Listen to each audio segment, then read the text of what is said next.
এ রাজ্যের মানুষের ধর আর মাথা একসাথে করে রাখার দায়িত্ব যাদের, যে দপ্তরের, সে দপ্তর নিয়ে সবচেয়ে কম আলোচনা হয়। সে দপ্তর নিয়ে কি আলোচনা হচ্ছে, কোথায় আলোচনা হচ্ছে, কতটুকু আলোচনা হচ্ছে বা হওয়া সম্ভব ছিল, সেটা রাজ্যের মানুষ আদৌ কোনোদিন জানতেই না পারে।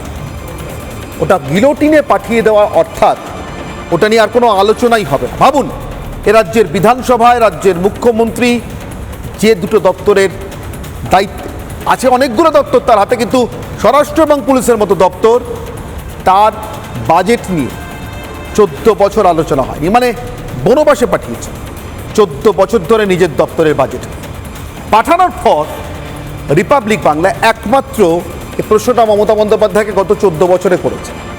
গতকাল আমাদের প্রতিনিধি বিট্টু রায়চৌধুরী মমতা বন্দ্যোপাধ্যায় বাজেট নিয়ে বলতে বসে যখন কুম্ভমেলায় চলে গিয়েছিলেন, তখন তাকে অনেকটা এই বাজেটের যথার্থে ফিরিয়ে আনার জন্য, বাজেট প্রসঙ্গে ফিরিয়ে আনার জন্য প্রশ্নটি করেছিল।